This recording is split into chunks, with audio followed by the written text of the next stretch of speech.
Let's dive into one of the most incredible stories in all of human history. We're going back in time to ancient Mesopotamia, to a place between two rivers where humanity basically invented the city. And believe me, this one invention changed, well, it changed everything about how we live, even today. Okay, just think about the scale of this for a second. For literally tens of thousands of years, we lived in small, scattered groups. And then, in what is basically a historical blink of an eye, everything changed. The big question is, how? How on earth did we make that massive leap from a tiny village to a bustling metropolis so unbelievably fast? And when you look at the difference, it's just wow. Village life was all about being self-sufficient. You lived in small groups, you were probably related to everyone you knew, and life was organized around family. City life? The complete opposite. You had thousands of strangers all depending on each other to survive. Life wasn't organized by who your cousin was, but by these huge, powerful new institutions. This wasn't just getting bigger, this was a total rewiring of how human society worked. So how did this urban explosion even get started? Well, to really get it, we have to rewind a bit. We need to look at the world before the first city walls went up, to see what foundations were being laid that made this whole revolution possible.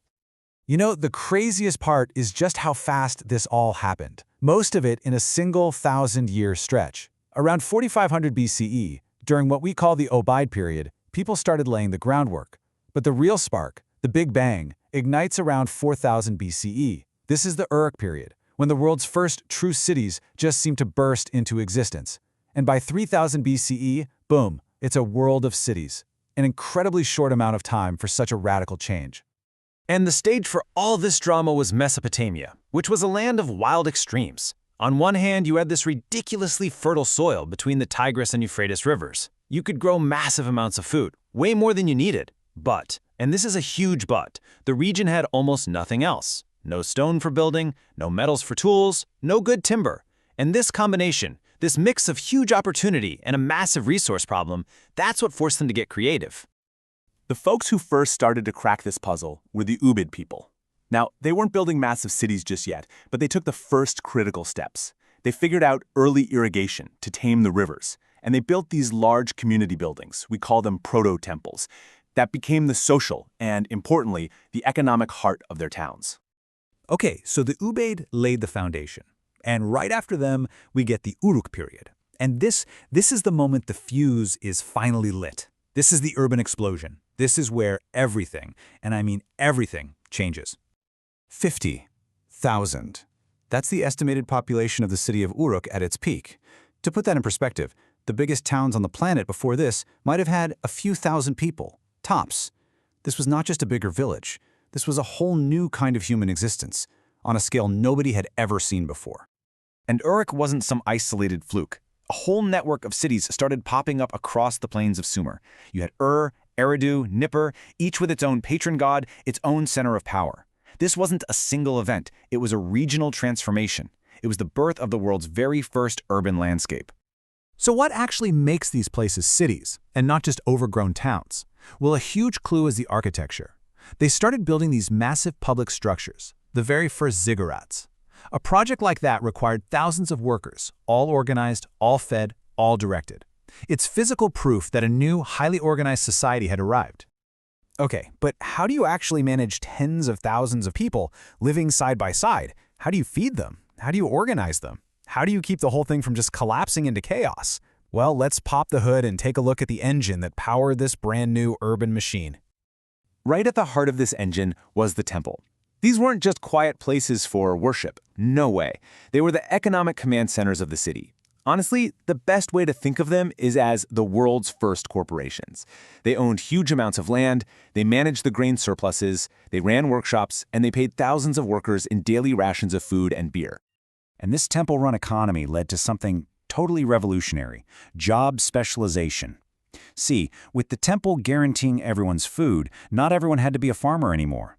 People were suddenly free to become full-time specialists, potters, weavers, metalworkers, even scribes. For the very first time, society became this complex, intricate web of people who all depended on each other's skills. But with all this complexity, all the grain, all the workers, all the goods, how do you possibly keep track of it all? You need a new technology, a technology for managing information. And that technology was cuneiform. the world's first writing system.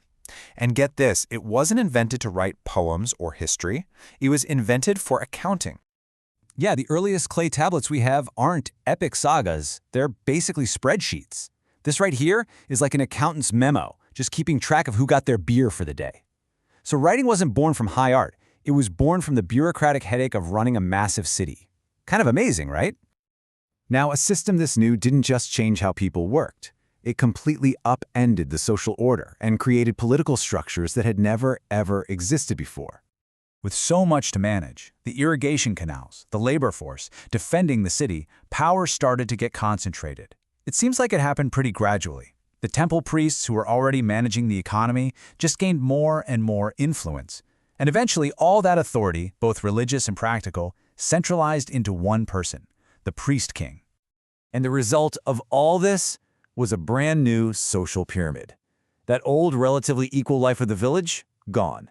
In its place, you get this sharply layered society.